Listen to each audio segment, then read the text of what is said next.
বলি শুনছো? কোথায় গেলে তুমি? এসো এসো, এদিকে এসো। আরে কাজে যেতে হবে না নাকি? দুপুর পর্যন্ত ঘুমালে হবে? উঠে পড়েছি তো আমি। ভেবেছিলাম নিচে এখনো জল রয়েছে, তা জল কি চলে গেছে? জল চলে গেছে সেই কখন, আবার ফের জল আসার সময় হয়ে গেছে। তুমি এখনো পড়ে পড়ে ঘুমাও। কি যন্ত্রণা বলো তো! আগে তো এমন অভ্যেস ছিল না, এই কারণে একটু হিমশিম খেয়ে যাচ্ছি। কেন যে এই ঘন জঙ্গলে বসবাস করতে এলাম? কেন আবার ওই যে মতিলাল বাবুর সাথে ঝগড়াঝাটি করলে?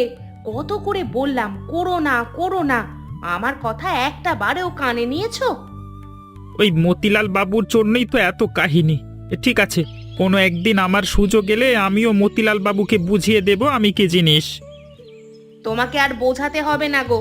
এই দুঃখ দুর্দশা নিয়ে এখানেই বাকি জীবনটা কাটিয়ে দাও, না হলে এই থাকার জায়গাটুকুও আর থাকবে না। কি যে বলো না তুমি! তুমি শুধু ভয় পাও। ভয় পাবো না তো কি করব শুনি? এই কথা আপনি আগেও বলেছেন, দেখলেন তো ফল কেমন হলো। এখন যান, কাজে যান, আর বসে থাকবেন না।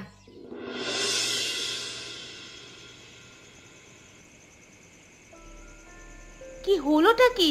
তুমি এত হাঁপাচ্ছ কেন? কি হয়েছে? কোনো জন্তু জানোয়ারে তাড়া করেছিল নাকি? আরে না গো, তেমন কিছুই নয়। আমি একটা আশ্চর্যজনক জিনিস দেখেছি, বুঝলে তো। আমি নিজের চোখে বিশ্বাসই করতে পারছি না। বুঝবো কিভাবে? তুমি যদি খুলে না বলো তাহলে আমি জানবোই বা কিভাবে, আর বুঝবোই বা কিভাবে? আরে শোনো শোনো, আমি আসবার পথে একটা বিশাল বড় পাথর দেখেছি। পাথর? পাথর তো স্বাভাবিক বিষয়। তুমি আবার সেই স্বাভাবিক বিষয় নিয়ে এত তামাশা শুরু করলে কেন? আরে পুরো কথা বলতে দেবে তোমাকে নাকি? ওই পাথরের উপরে চাঁদের আলো পড়তেই পাথর থেকে আলো বের হচ্ছিল, আমি স্পষ্ট দেখে এসেছি। তোমার মাথাটা কি পুরোপুরি গেছে নাকি? তুমি এসব কি কথা বলছো? এরকম অদ্ভুত জিনিসপত্র পৃথিবীতে আছে নাকি? আরে আছে গো আছে, আমার তো মনে হচ্ছে ওই পাথরটা আমাদের পৃথিবীর না। ওই পাথরটা হচ্ছে ভিন গ্রহের কোনো বস্তু। না হলে চাঁদের আলো পড়তে এভাবে জল জল করে উঠলো কেন? কি জানি বাবা, আমার তো এখন তোমার কথা শুনে ভয় লাগছে। এখানে থাকাটা নিরাপদ হবে না কি গো? আমিও বুঝতে পারছি না কখন কোন বিপদ হয়ে যায় কে জানে। আমি দেখে এজন্যই তো দৌড়ে চলে এলাম। তুমি বরং ওদিকটা আর যেও না, বুঝলে? যদি কোনো বিপদ হয়ে যায়, আমরা এখানেই সুখে শান্তিতে ভালো আছি, ওদিকে আর যাবে না। ঠিক আছে গিন্নি, ঠিক আছে।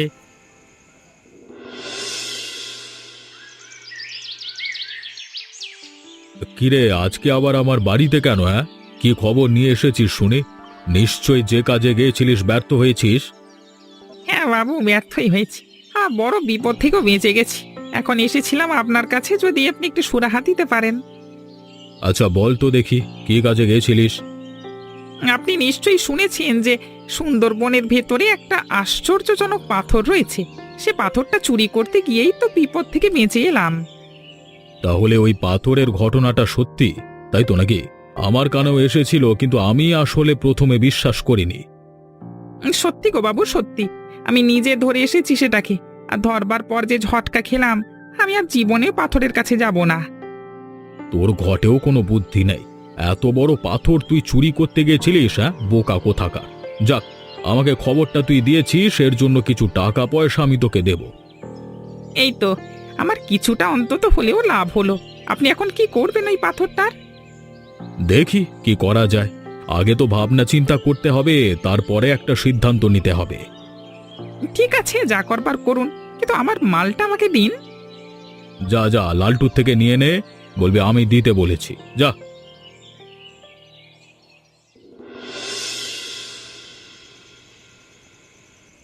আচ্ছা বলুন তো বাবু, এই দুপুরে এই চোরটাকে টাকা দিতে হয়েছিল কেন? আমি তো চোরটাকে জিজ্ঞেস করতে ভুলে গেছিলাম, আপনি বলেছিলেন তাই দিয়ে দিলাম। শোন, ও একটা ভালো খবর নিয়ে এসেছে।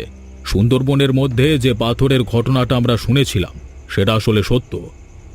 তাই নাকি? তা এখন এই পাথরটা দিয়ে কি করবেন বাবু? ওই পাথরটা কি তুলে বাড়িতে নিয়ে আসবো? আহাম্মক নাকি তুই? হ্যাঁ, অত বড় পাথর বাড়িতে এনে রাখা যায় নাকি? আমি ভাবছি অন্য কথা। ওই জায়গাটাকে যদি একেবারে টুরিস্ট স্পট বানিয়ে ফেলতে পারি, তাহলে বেশ ভালোই হতো। সেটা আবার কিভাবে? মানুষজন সেখানে যাবে কেন? প্রতিদিন হাজার হাজার মানুষ এই সুন্দরবনে ঘুরতে আসে শুধুমাত্র এই পাথরটাকে দর্শন করবার জন্য। মানে রাতে পাথরটা দেখতে যাবে, আমাদেরও লাভ হবে। তার মানে ওই পাথরটা আমরা জব্দ করে নেব, হ্যাঁ? তারপর আমরা টিকিটের বিনিময়ে সবাইকে সেখানে দর্শন করাতে দেব, তাই তো? একদম তাই। তুই একটা কাজ কর, সমস্ত কিছুর আয়োজন করে ফেল, কোনোভাবেই যেন টিকিটটা না কেটে ওই পাথর দেখতে না যায়। ঠিক আছে, কিন্তু আগে আমাকে পরখ করে দেখতে হবে যে ঘটনা আসলে সত্য কিনা। ওই চোরের কথার উপরে ভিত্তি করে আমি কোনোভাবেই কিছু করতে পারবো না। বাহ, দিন দিন দেখছি তোর মাথার বুদ্ধিটা কেমন খুলে যাচ্ছে। ঠিক আছে, তুই যা করবার দরকার হয় করিস, শুধুমাত্র আমার এই সিদ্ধান্তটাই যেন থাকে। দেখো, সত্যি করে বলো তো, তুমি ভেবে চিন্তেই এই কাজ করতে শুরু করেছো? কোনো বিপদ আপদ ঘুরবে না তো আবার? গিন্নি, তোমার মতো ভীতু মানুষ আমি আমার জীবনে দেখিনি। কেন যে তোমাকে বিয়ে করেছিলাম কে জানে, সব কিছুতে এত ভয় পাও কেন বলো তো? তুমি আমাকে ভীতু বললে? এদিকে আমি ভীতু হলেও তুমি কিন্তু আমাকেই ভয় পাও। প্রত্যেকটা পুরুষ তার স্ত্রীদেরই ভয় পায়। এই বেলায় তুমি কি বলবে, হ্যাঁ? আরে ভয় পায় না ছাই, ভালোবাসে বলে কিছু বলে না। আমরা কি বুঝি না নাকি? কি বললে তুমি? না না, আমি কিছু বলিনি। মানে আমি তো বলছি এই চপের ব্যবসার কথা। এই নৌকার উপরে যদি চপের ব্যবসাটা শুরু করে দিই না, নৌকাতে একেবারে টুরিস্ট আসবে, এতে যাতায়াতের টাকাও পাবো, গরম গরম চপ বিক্রি হবে। তা না হয় বুঝলাম, কিন্তু তুমি কি মতিলাল বাবুর থেকে অনুমতি নিয়েছো? কেন? এই নদীটা মতিলাল বাবুর নাকি নাকি এই সুন্দরবনটা তার? তাছাড়া আমার কারণেই তো সবাই জানতে পারলো পাথরটার ঘটনা। আমি তাহলে ব্যবসা করতে পারবো না কেন? তাহলে তো ভালোই হলো, আলাদাভাবে আর কাজের জন্য চিন্তা করতে হবে না। এখন থেকে এই কাজ করেই আমরা আমাদের সংসার চালাবো। এই তো এবার পুরো কাহিনীটা তোমার মাথার ভেতর ঢুকলো। আর কোনো বকবক করো না তো তুমি। যাও, বাকি সমস্ত কিছুর আয়োজন করো। আমি আজকেই এই নৌকা নদীতে ভাসাবো। এই সালা, তোকে না বলেছি এখানে ব্যবসা করা যাবে না? তারপরেও তুই এখানে কেন এসেছিস? ব্যবসা করা যাবে না মানে? মগের মুলুক পেয়েছিস নাকি? তোরা যখন যা খুশি বলবি তাই মেনে নিতে হবে? এই নদীটা কি তোর বাপের? এই আবার বাপ তুলে কথা বলছিস? আজকে তো তোকে আমি শেষ করেই ফেলবো। এই নদীতে তোকে চুবিয়ে মারবো আমি। আয় দেখি, আয়, কে কাকে মারতে পারে, আয় না। তোকে যদি আজকে এই নদীর তলার মাটিগুলো না খাইয়ে দিয়েছি না, তবে আমার নাম জগদীশ নয়। কেন রে? আমি কেন মাটি খেতে যাব? আমি কি তোর মতো গরিব ছোট লোক নাকি? তোরা মাটি খা। ওরে আমার বড় লোক রে, বড় লোকের পা চেটে চেটে তবেই তো দুটো খেতে পাস, আবার বড় বড় কথা বলছিস। আমাদের মতো ব্যবসায়ীদের সাথে লাগতে আসিস না। বই গেছে আমার তোর সাথে লাগতে যাওয়ার। বড় ব্যবসায়ী হয়ে গেছিস নাকি? দেখি তোর এই ব্যবসাটা আর কতদিন থাকে। আমি এখনই যাব মতিলাল বাবুর কাছে। আরে যা যা, আমিও দেখবো তোর এই বাবু আমার কি করতে পারে। দেখবি আর ফল কতটা ভয়ঙ্কর হতে পারে। এই যে সুন্দরবনে এসে ঘরবাড়ি তুলেছিস, এটাও এবার হারাবি তোরা। তোর এই বাবুকে একবার ছেড়ে দিয়েছি বলে কি বারবার ছেড়ে দেব নাকি? আমরা এবার যদি আমার এই চপের ব্যবসাটা ওঠাতে আসে না, তাহলে তোর এই বাবুকে আমি কিমা করে চপ বানিয়ে দেবো। হ্যাঁ, তোর এই অবস্থা হয়েছে, সারা গায়ে কাদা মেখে কোত্থেকে এসেছিস? শুধু কাদা মেঘি আসেনি, আপনার জন্য আমি মার খেয়ে তবেই এখানে এসেছি। আমার জন্য মার খেয়েছিস মানে? তোকে কে মারলো শুনে? কে আবার মারবে? এই জগদীশ মেরেছে। ও তো এখন এই সুন্দরবনে থাকে, সেখানে ব্যবসা খুলে বসেছে। আপনি ব্যবসা খুলেছেন, সেই ব্যবসাকে পুঁজি করে জগদীশ নিজেও ব্যবসা খুলে বসেছে, চপের ব্যবসা। নৌকায় করে গরম গরম চপ বিক্রি করছে। না না, সেটা তো হতে দেওয়া যায় না। ওখানে এখন আমার লাখ লাখ টাকার কারবার হবে, আর ওখানে ওদের থাকতে দেওয়া তো কোনোভাবেই যাবে না। তাহলে আমার ব্যবসায় ক্ষতি হতে পারে। এই কারণেই তো আমি বাধা দিতে গিয়েছিলাম, আর উল্টে জগদীশ আমাকে মারধর করে আপনাকে গালাগাল দিয়ে আমাকে পাঠিয়ে দিল। তুই মার খেয়ে এসেছিস কেন? তোর মাথায় কি কোনো বুদ্ধি নেই? তুই ওদেরকে উচ্ছেদ করতে পারছিস না? কিভাবে উচ্ছেদ করব শুনি? আপনার অনুমতি না নিয়ে আমি কোনো কাজ করতে পারি? আপনি একবার অনুমতি দিলে ওদেরকে আমি সত্যি সত্যি উচ্ছেদ করে ফেলবো। তাহলে জানা, ওদেরকে উচ্ছেদ করে ফেলবার ব্যবস্থা করে ফেল। ওখানে ওদের থাকাটা এখন নিরাপদ নয়। আমার এত টাকার কারবার সব নষ্ট হয়ে যাবে। ঠিক আছে, এবার জগদীশ বাবু বুঝবে কার সাথে পাঙ্গা দিতে এসেছে। হ্যাঁ, ওকে এবার আমি নদীতে নামিয়ে ছাড়বো, না হলে আমার নামও লালটু নয়।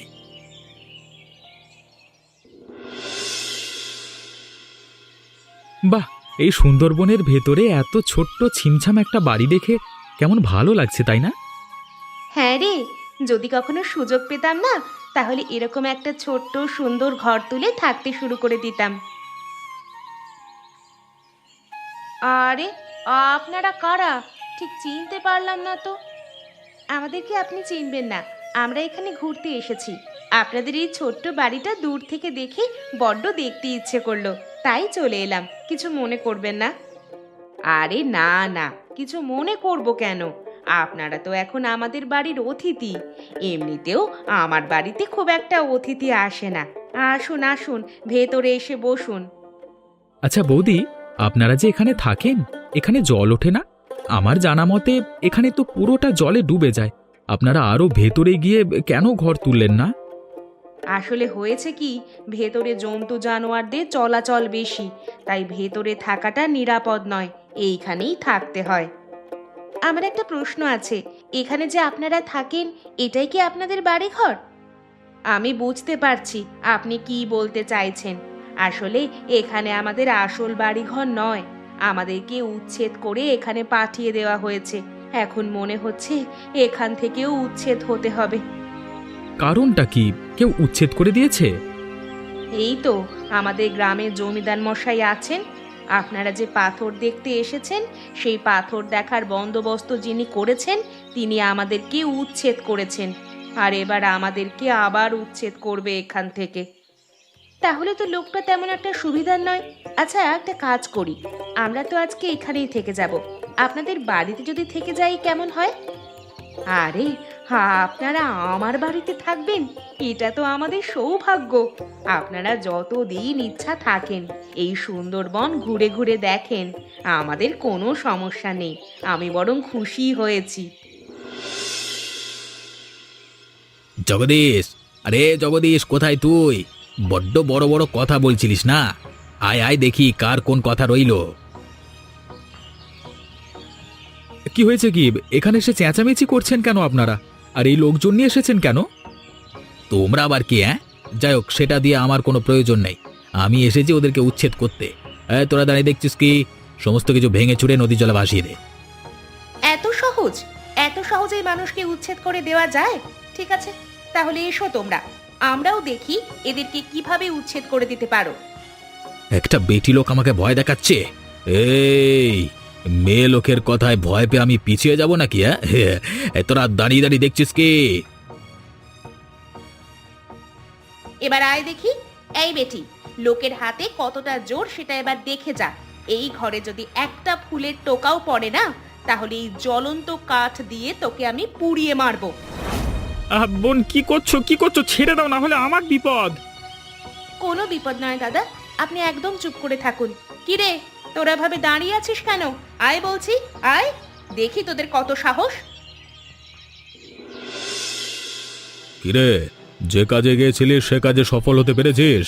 তোর মুখ দেখে তো মনে হয় না সফল হয়েছিস। সফল হব কিভাবে? ওদের বাড়িতে আরো দুজন রয়েছে, মনে হচ্ছে ওখানে ঘুরতে এসেছিল। এরা কেমন শহুরে ভাব, ও আমাদের বাধা দিল, আমরা কোনো কিছু করতে পারলাম না। কি বললি? কি বললি তুই? তোদেরকে কারা বাধা দিয়েছে? মেরে ঘুরিয়ে দিতে পারিসনি তোরা?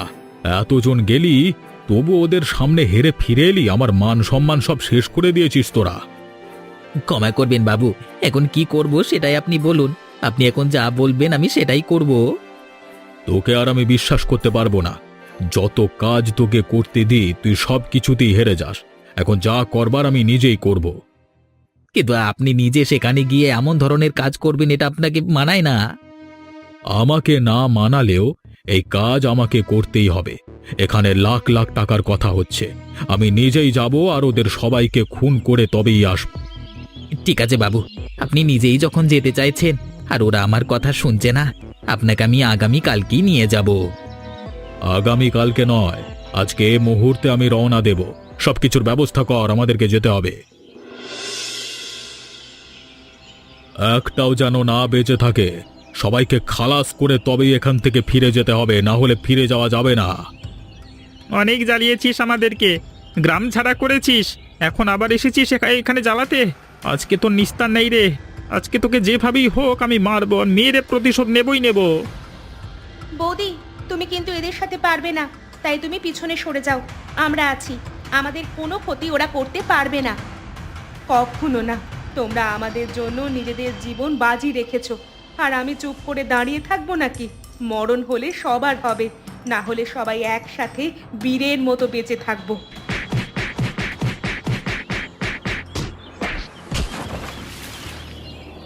বাবু বাজান, বাবু এখান থেকে তুলুন, কুমির আছে বাবু। লালটু, তুই ওখানে পড়ে গেলি কিভাবে? উঠে উঠে আয় লালটু। আরে তুই ছাড়া পৃথিবীতে আমার কেউ নাই ভাই। লালটু, তোকে আমি সন্তান স্নেহে বড় করেছি। দরদ লাগছে তাই না? এতই যখন দরদ লাগছে তাহলে যান ওই চামচার সাথে মৃত্যুবরণ করুন। হ্যাট! অবশেষে আমরা সফল হলাম দাদা। এবার থেকে আপনারা স্বাধীন। আপনারা আর এখানে আশ্রিত হয়ে থাকবেন না, নিজেরা নিজেদের গ্রামে ফিরে যাবেন। সেসব কথা পরে হবে, চলো চলো ঘরে চলো। তোমরা দুদিন আমাদের বাড়িতে থেকে আমাদের কতটা আপন হয়ে গিয়েছিলে। আমি বললাম আরো 2 দিন আমাদের এখানে থেকে যাও, শুনলেই না। কিভাবে থাকবো বলো তো বৌদি? ছুটি নিয়ে এসেছিলাম 2 দিনের, 2 দিন এসে ঘুরে বেরিয়ে তারপরেই তো যাচ্ছি। আবার যখন ছুটি পাবো এখানেই চলে আসবো। কি বলছো? এখানে কেন আসবে? এবার থেকে দাদারা গ্রামে বসবাস করা শুরু করবে। আমরা গ্রামেই না হয় তাদেরকে খুঁজে নেব, তারপর দাদা আমাদেরকে নিয়ে সমস্ত সুন্দরবন ঘুরে দেখাবে। তোমাদেরকে যে কি বলে ধন্যবাদ জানাবো, আমার আসলে সেই ভাষা নেই। আমি অনেকটা দুঃখে কষ্টে এখানে থাকতে শুরু করেছিলাম, তোমরা আমাদের সব কিছু আমাদেরকে ফিরিয়ে দিলে গো। এভাবে বলছেন কেন দাদা? সবার আগে মনের জোর থাকা দরকার, যেটা আপনাদের ছিল না। আমরা শুধু আপনাদের মনের জোর বাড়িয়েছি, বাকি সমস্ত কাজ তো আপনারা নিজেরাই করেছেন। আবার আসবে তো তোমরা? আসবো বৌদি, আসবো। এবার তো আর ওই আশ্চর্য পাথর ভালোভাবে দেখতে পারলাম না, পরবর্তীতে এসে দেখে তারপরেই যাব। আরেকটা কথা, ওই পাথর প্রকৃতির পাথর, তাই ওই পাথর দেখতে কোনো টাকা এখান থেকে আর লাগবে না, সবাই স্বইচ্ছায় দেখতে পারবে। ঠিক আছে, তোমাদের কথা মতোই সব কিছু করব। দাদা বৌদি, আজ তাহলে চললাম, তোমরা ভালো থেকো, আবার দেখা হবে।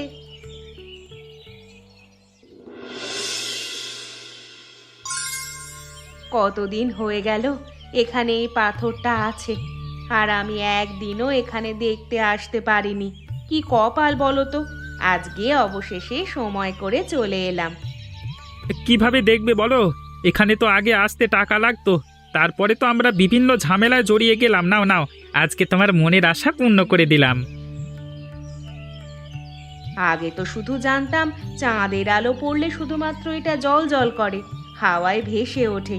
এটা তো আগে কখনো শুনিনি। তুমি জানতে নাকি? আরে না গো না, আমি কিভাবে জানবো?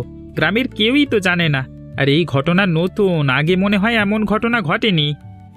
তাহলে এটা কি হচ্ছে? এ তো দেখছি হাওয়ায় উঠতে উঠতে আরো উপরে উঠে যাচ্ছে। কত উপরে উঠবে বলো তো? ঠিক বুঝতে পারছি না, এদিকে এত জলজল করছে যে উপরে ভালোভাবে তাকানো যাচ্ছে না। কি গো, পাথরটা আবার কোথায় গেল? অদৃশ্য হয়ে গেল না তো? কিন্তু এটা কিভাবে সম্ভব? মনে তো হচ্ছে পাথরটা যেখানকার সেখানেই চলে গেছে। যাক, ভালোই হয়েছে, এখন সুন্দরবন আবার আগের মতোই সুন্দর প্রকৃতিতে ভরে উঠবে। চলো চলো, আমরা এখান থেকে চলে যাই। অদৃশ্য হওয়ার আগে অবশেষে পাথরটাকে দেখতে তো পেলাম, না হলে মনে আফসোস থেকে যেত। চলো চলো, এখন আর আফসোস নেই। এমনই মজার মজার গল্প দেখতে আমাদের চ্যানেলটিকে সাবস্ক্রাইব করতে ভুলবেন না।